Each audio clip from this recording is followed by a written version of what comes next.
오늘의 제목은 귀 있는 자들이 되라 라는 제목이에요. 함께 따라하겠습니다. 귀 있는 자들이 되라. 자, 귀 있는 자들이 되라. 예, 오늘 말씀에 왜 귀 있는 자들이 되라 라는 말씀인지를 함께 좀 말씀을 통해서 우리가 은혜 나누기 원합니다. 자, 요한계시록은 우리가 잘 아는 것처럼 신약 성경의 마지막 책입니다. 그리고 신약 성경의 유일한 묵시서라고 이야기하며 예언서라고 이야기합니다. 즉 앞으로 일어날 일들에 대해서 이야기한 책이 요한계시록이에요. 그래서 이 요한계시록은 하나님의 뜻을 인간에게 드러내셨다라는 그런 의미를 가지고 있습니다. 즉 숨겨진 것을 드러낸다라는 그런 책인 것이에요. 우리가 앞으로의 일을 모르잖아요. 그것을 드러내 보여주신다라는 그런 의미를 가지고 있는 것입니다. 그래서 이 요한계시록 또는 요한묵시록 이렇게 이야기를 하는데요. 기독교 성경 가운데서 가장 해석이 어려운 책이 요한계시록입니다.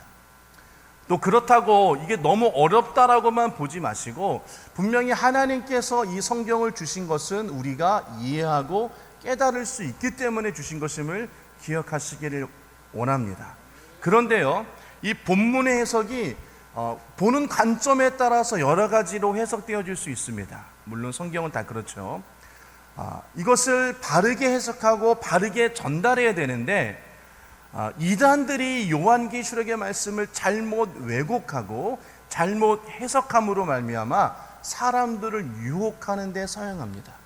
왜냐하면 앞으로의 일어난 일들에 대해서 말씀하고 있기 때문에 우리가 잘 모르기 때문에 그것을 분별하지 못한다라는 것이에요. 그래서 이 요한계시록의 말씀을 잘 이해하고 바르게 바라보는 것이 굉장히 중요한 것입니다. 그럼 하나님께서 이 요한을 통해서, 이 요한계시록의 지은이가 요한이죠. 요한을 통해서 이 계시록을 주신 이유가 무엇일까?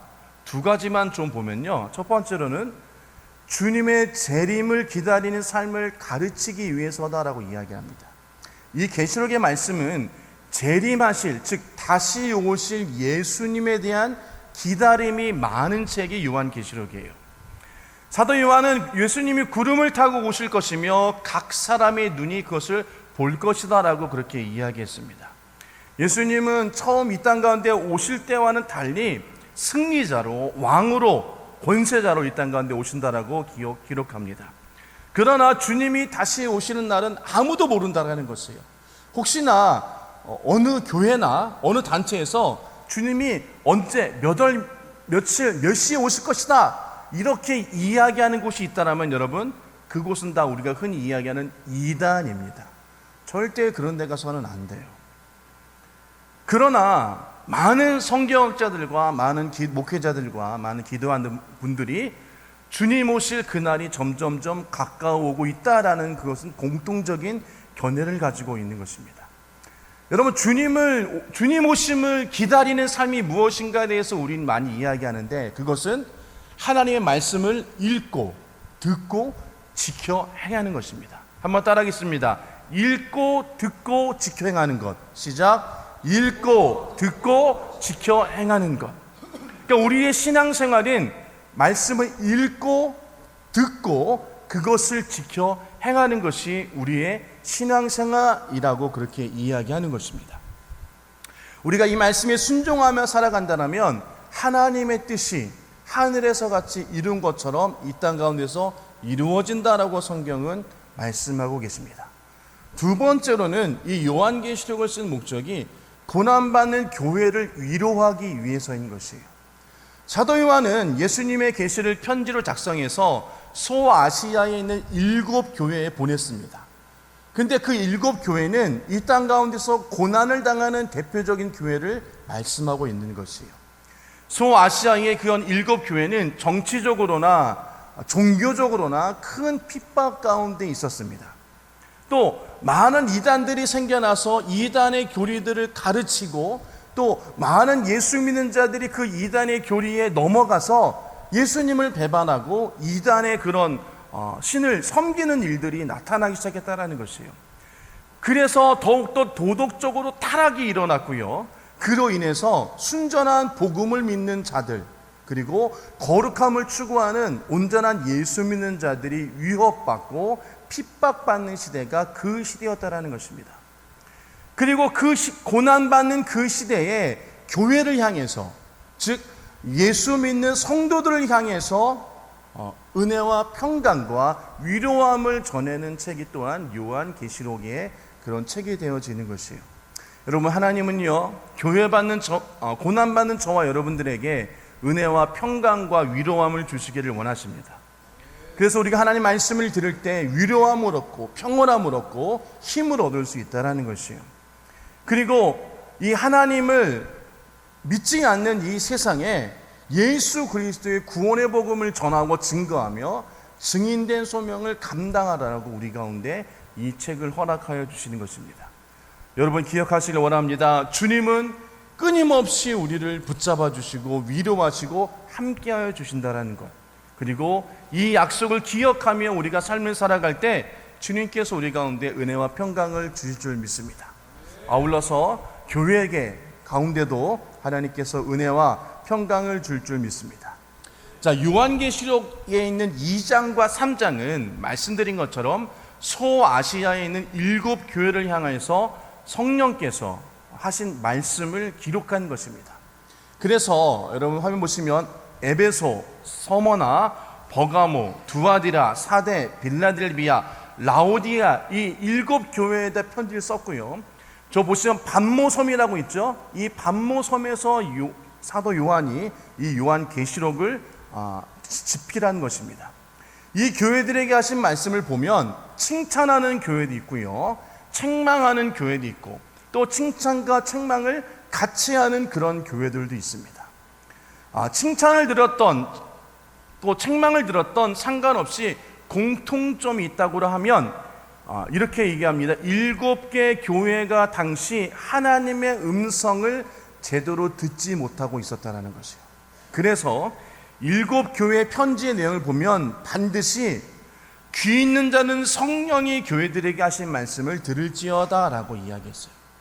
7 교회를 향해서 말씀을 쓰시고 마지막에는 귀 있는 자는 성령이 교회들에게 하시는 말씀을 들을지어다 라고 공통적으로 적었다라는 것이에요. 이 이야기가 무슨 얘기입니까? 귀가 있지만 듣지 못했다라는 것이에요.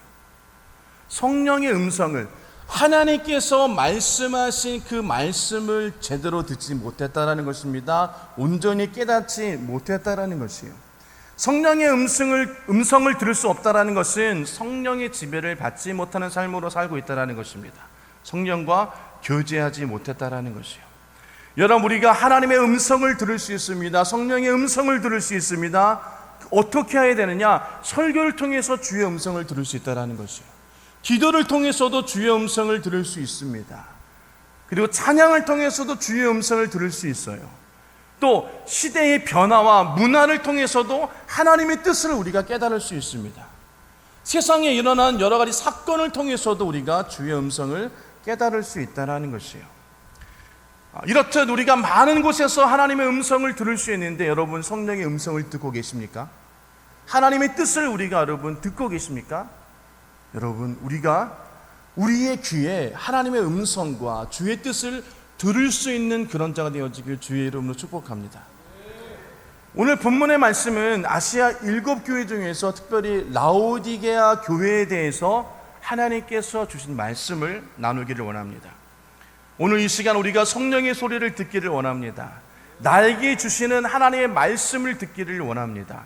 이것을 우리는 레마의 말씀이다 라고 그렇게 표현하죠. 우리가 성령의 음성을 잘 듣고 그 성령의 음성대로 우리가 삶을 살아가면서 하나님의 놀라운 축복을 받는 저와 여러분 되시길 주의 이름 축복합니다.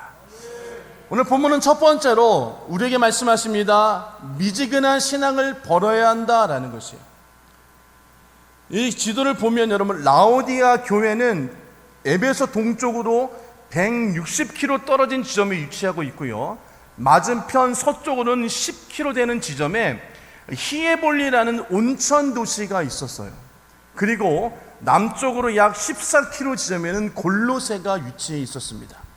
이 라오디아 교회의 지역은요, 교통 중심지였고요. 양을 많이 사육했어요. 그래서 모직을 수출하는 무역 도시였습니다. 또 교통의 요지였습니다. 그래서 많은 도시가 번창되는 그런 도시였다라는 것이에요. 또 부르기아 가루라는 안약 재료가 나왔어요. 오늘 본면 여러분 안약을 사서 이야기를 하죠. 이처럼 그곳에는 안약을 만드는 재료가 생성되었다라는 것이에요. 그래서 이 소아시아에 있는 7교회 중에서 가장 부유하고 번창하는 도시 중에 하나였다라는 것입니다. 이 라오디게아는요, 금융 중심지로 부를 자랑하고 있었고요. 3개의 극장과 3,000명을 수용할 수 있는 경기장이 있었다라는 것이에요. 이것을 볼 때에 이 라오디게아 사람들이 세상 쾌락을 사랑하는 자들이라는 것을 보여주고 있다는 것을 우리가 알 수 있습니다. 이 지역적 특성을 다시 한번 살펴보면요, 이 라오디게아 사람들은 14km 떨어져 있는 골로새에서 찬물을 수로로 해서 받아 먹었어요. 그리고 10km 떨어진 히에볼리라는 곳에서 온천수를 수로로 끌어다가 사용했습니다. 그런데 이 찬물이 14km의 수로를 오면서 그동안 찬물이 아니라 미지근해지는 물이 되었고요. 또 온천수가 10km를 오면서 뜨거워진 것이 아니라 미지근한 물이 되어졌다는 것이에요. 이 미지근해진 물은 우리가 잘 아는 것처럼 유황 냄새가 더 심하게 났기 때문에 누구나 다 그 물을 먹고 토할 수밖에 없었다는 것이에요. 그런데 주님께서 이 라오디게아 교회의 영적 상황을 이 온천수로 비유하면서 책망하셨다는 것이에요. 자, 15절과 16절 보면 내가 네 행위를 아노니 내가 차지도 아니하고 뜨겁지도 아니하고 내가 차든지 뜨겁든지 하기를 원하노라. 내가 이같이 미지근하여 뜨겁지도 아니하고 차지도 아니하니 내 입에서 너를 토하여 버리리라. 여러분, 이런 지역적인 특성을 가지고 있는 이 라오디게아 교회 성도들에게 주님께서 이 비유로 말씀하셨으니 그들이 잘 깨달았을까요? 못 깨달았을까요?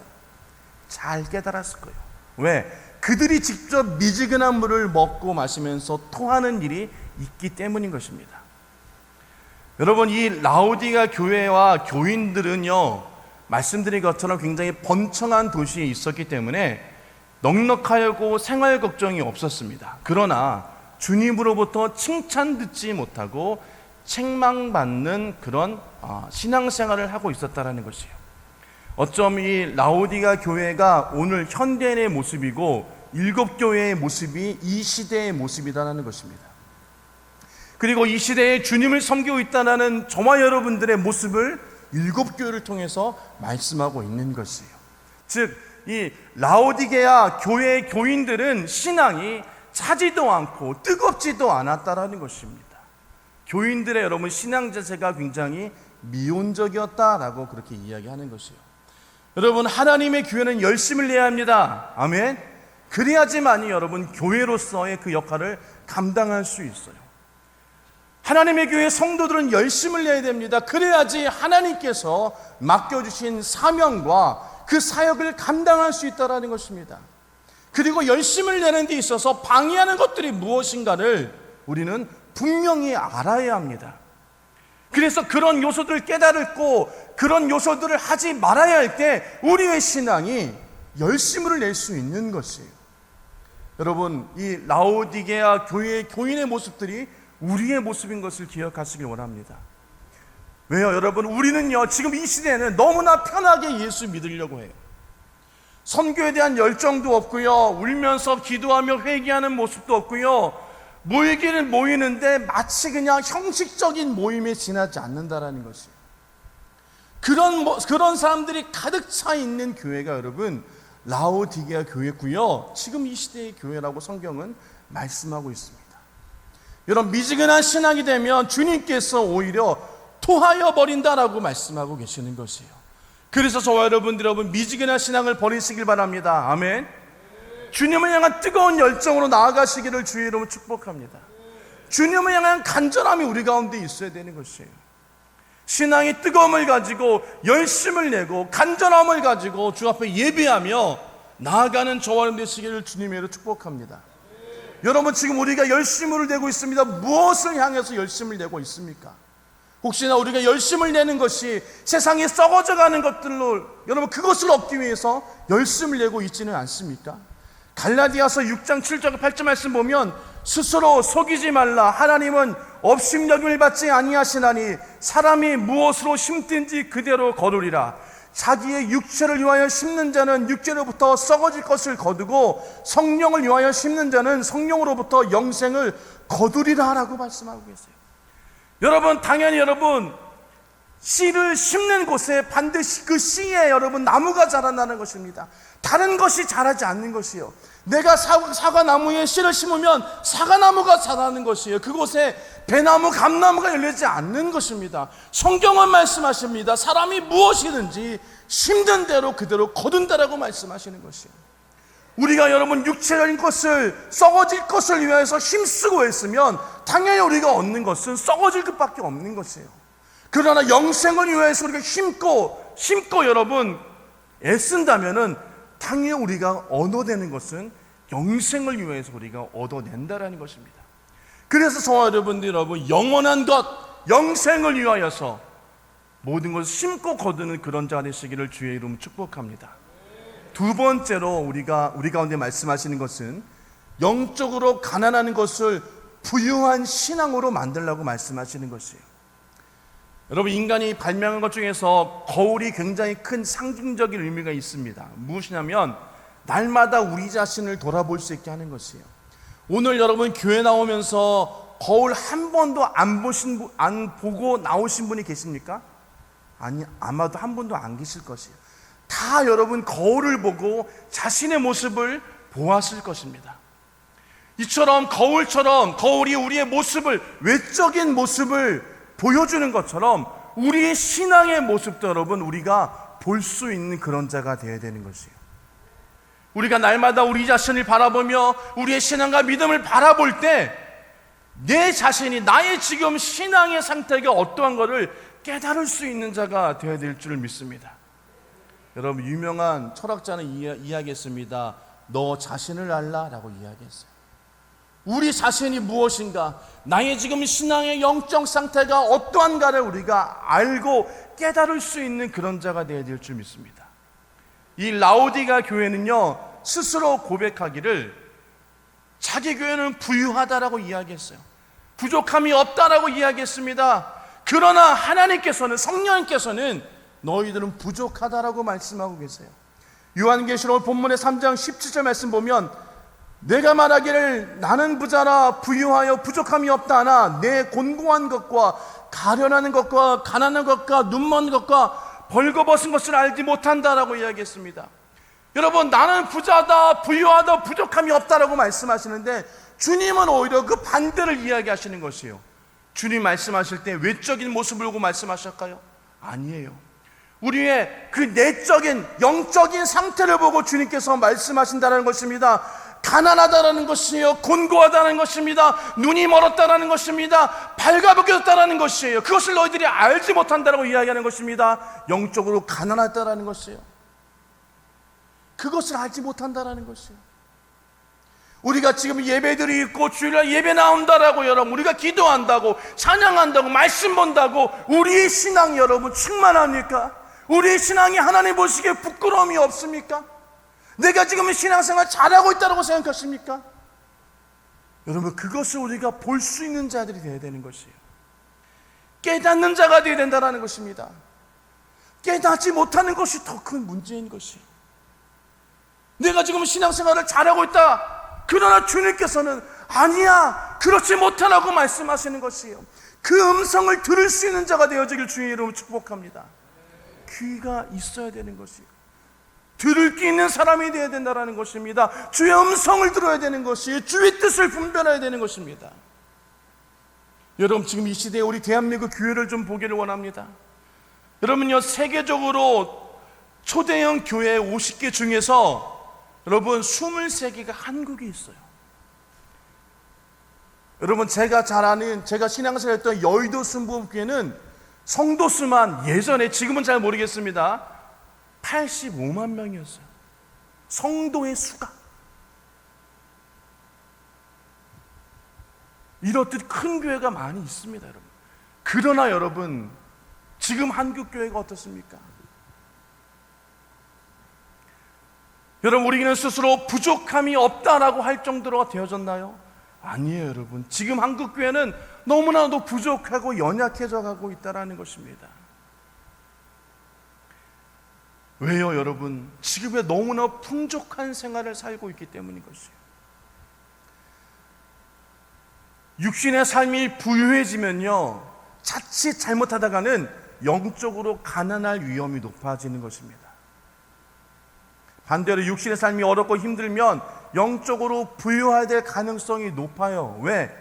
하나님을 여러분 찾기 때문인 것이에요. 힘들고 어려울 때 여러분, 우리 어떻게 합니까? 주님 앞에 나오시잖아요. 기도하시잖아요. 예배하시잖아요. 찬양하시잖아요. 그래서 영적으로 더 부유해진다는 것입니다. 하나님은요, 이스라엘 백성들이 출애굽에 들어갈 때 가장 걱정하셨던 것이 바로 이 부분이었다는 것이에요. 신명기서 6장 10절과 14절 말씀 보면, 내 하나님 여호와께서 내 조상 아브라함과 이삭과 야곱을 향하여 내게 주리라 맹세하신 땅으로 너를 들어가게 하시고, 내가 건축하지 아니한 크고 아름다운 성읍을 얻게 하시며, 내가 채우지 아니한 아름다운 물건이 가득한 집을 얻게 하시며, 내가 파지 아니한 우물을 차지하게 하시며, 내가 심지 아니한 포도원과 감람나무를 차지하게 하사 내게 배불리 먹게 하실 때에 라고 말씀하십니다. 하나님께서 이스라엘 백성들을 적과 끓이는 가나안 땅에 인도하셨어요. 약속의 땅으로 들어가게 하셨어요. 그곳에 갔는데 그곳은 내가 건축하지 않아도 아름다운 집을 주신다는 것이에요. 내가 채우지 않아도 하나님께서 그 집을 채우게 해주신다는 것이에요. 또 내가 파지 아니하도 그 우물을 주셔서 내가 풍족한 물을 얻게 하신다는 것입니다. 그리고 심지도 아니한 포도원과 감람나무를 차지하게 하셔서 그 열매를 얻게 해주신다는 것이에요. 그런데 여러분, 여기서 12절과 10절 말씀 보면 이렇게 말씀하십니다. 너는 조심하라.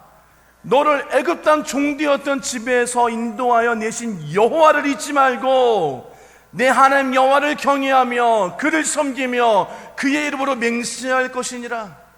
한번 따라하겠습니다. 여호와를 잊지 말고, 자, 큰 소리로 여호와를 잊지 말고 여호와를 경외하며 그를 섬기며.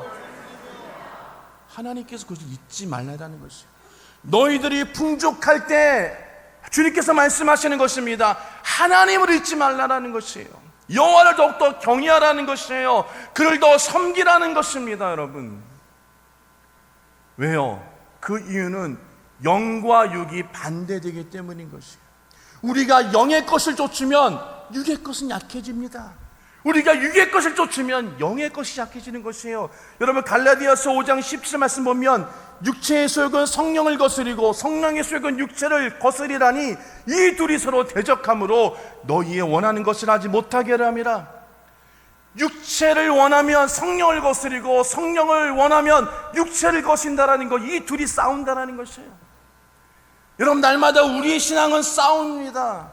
내가 하나님 것을 택할 것인지 아니면 사단의 것을, 세상의 것을 택할 것인지를 우리 마음속에 늘 날마다 갈등하는 것이에요.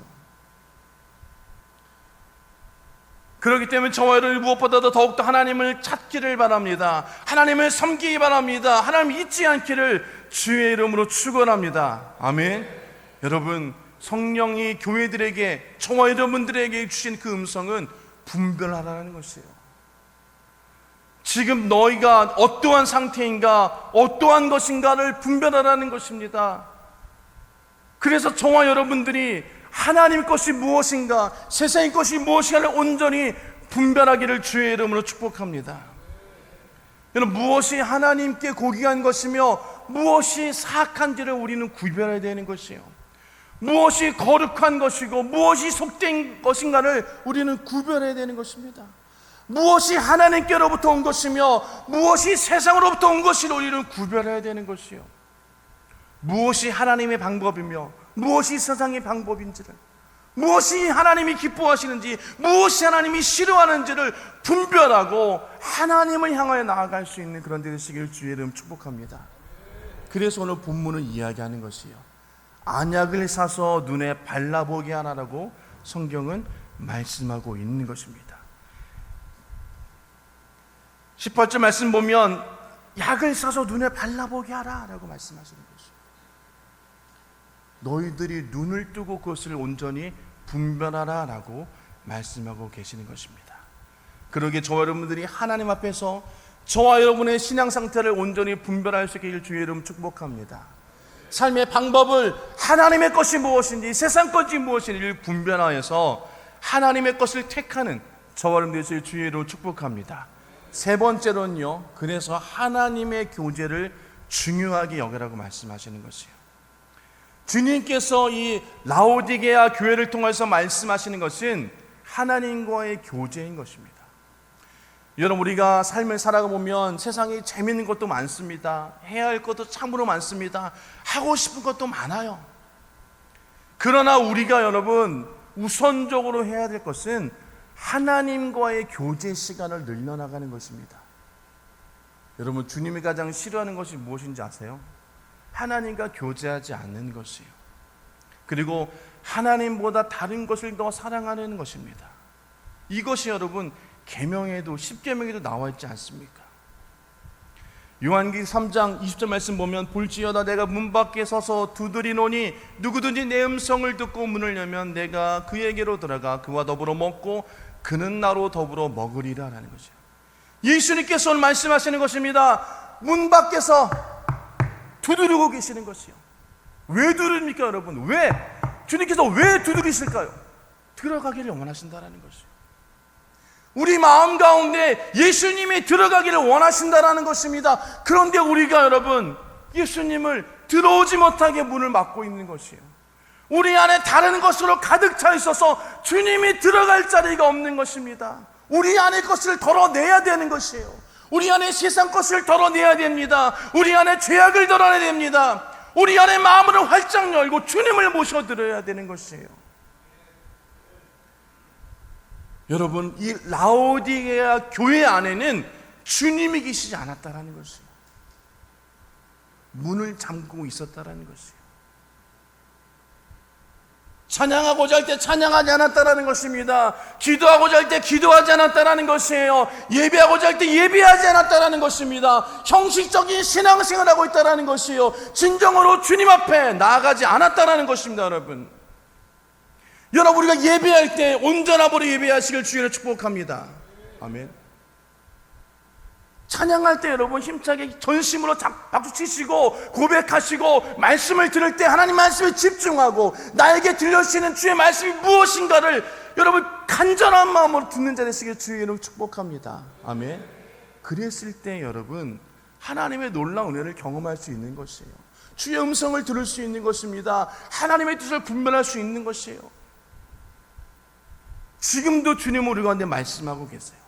목사님, 저는 주의 말씀이 들리지 않는데요, 주의 음성을 들을 수 없는데요, 주의 뜻을 분별할 수 없는데요. 여러분, 그것은 우리의 잘못된 생각인 것입니다. 주님은 지금도 말씀하고 계세요. 찬양할 때도, 기도할 때도, 예배할 때도, 말씀 들을 때도 주님은 지금 말씀하고 계시는 것이에요. 그 말씀을 들어라라고 하시는 것입니다. 그렇기 때문에 저와 여러분들이 하나님의 뜻과 섭리를 온전히 깨닫고 하나님과 교제할 수 있는 그런 데 되시길 주의 이름으로 축복합니다. 아멘. 우리 안에 여러분 하나님보다 세상 것으로 가득 차 있으면 여러분 결코 우리가 온전함을 이룰 수 없다는 것입니다. 저와 여러분들이 하나님 제일주의로 삶을 살아가시기를 주의 이름으로 축복합니다. 그래야지만이 이 마지막 때에 우리가 승리할 수 있는 것이에요.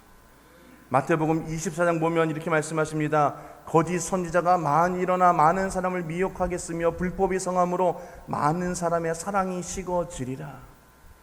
이 마태복음 24장은 주님께서 마지막 날에 있는 모습을 말씀하고 계시는데요, 거짓 선지자가 많이 일어난다는 것이에요. 그래서 잘못된 사상을 이야기한다는 것입니다. 잘못된 것을 가르친다는 것이에요. 그런데 그것을 여러분 우리가 분별하지 못한다는 것이에요. 많은 사람을 미혹하겠다는 것이에요. 불법이 성해집니다. 그리고 무엇보다도 하나님을 향한 사랑이 식어진다라고 성경은 말씀하고 계시는 것이에요. 마지막 때가 되어지면 될수록 여러분 많은 예수 믿는 자들이 미혹당합니다. 거짓에 여러분 노출되어지고 있습니다. 그리고 하나님을 향한 사랑이 식어진다라고 말씀하고 계시는 것이에요. 열심이 없다라고 말씀하십니다. 너희가 차갑던지 뜨겁던지라고 말씀하십니다. 미지근한 신앙생활을 하지 말라고 말씀하시는 것이에요. 여러분, 그렇기 때문에 저와 여러분들이 온전함으로 하나님 앞에 나아가시길 주의 이름으로 축복합니다. 결론을 좀 맺도록 하겠습니다. 여러분, 오늘 본문에는 하나님께서 이 사도 요한을 통하여서 라오디게아 교회 교인들에게 편지를 하셨어요. 그러면서 말씀하십니다. 너희가 뜨겁지도 않고 차지도 않은 그런 미지근한 신앙으로 세상과 타협을 하며 살고 있고 그것을 돌이켜라라고 말씀하시는 것이에요. 여러분, 우리의 신앙을 좀 잘 살펴보기 원합니다. 내가 혹여나 미지근한 신앙으로 세상과 적당히 타협하면서 적당하게 신앙생활을 하고 있지 않은가를 살펴보시기를 바랍니다. 미지근한 신앙으로 예수님을 문 밖에 세워두고 내 생각과 내 뜻과 내 마음대로 삶을 살고 있지는 않은가, 내게 가진 지식으로 삶을 살고 있지 않은가를 돌아보시기를 주인으로 축원합니다. 여러분, 그것은 기독교 신앙이 아닌 것입니다. 기독교 신앙은 오직 하나님만, 말씀만을 바라보고 그 말씀이 하시는 그 말씀에 순종하는 삶을 살아가는 것이에요. 그러기 위해서는 우리가 여러분 오늘 말씀처럼 미지근한 신앙생활을 벌여야 될 줄 믿습니다. 영적으로 가난한 것을 깨달아 부유함으로 바꿔야 될 줄 믿습니다. 그러려면 하나님과 충분한 교제의 시간을 가져야 되는 것이에요. 말씀으로, 기도함으로, 예배함으로, 찬양함으로 하나님 앞에 나아가야 될 줄 믿습니다. 그냥 여러분 시간만 들여서 예배하고 찬양하고 기도하면 안 되는 것이에요. 전심으로, 열심으로 하나님 앞에 나아갈 수 있는 그런 자 되시기를 축원합니다. 그런 신앙을 살아갈 때 우리 신앙이 성공되어지며 주님 오시는 그날에, 주님이 부르시는 그날에 우리가 주님 앞에 섰을 때 잘했다 칭찬받는 신앙인 것을 기억하시면서 날마다 승리하시는 저와 여러분 되어지기를 주의 이름으로 축원합니다.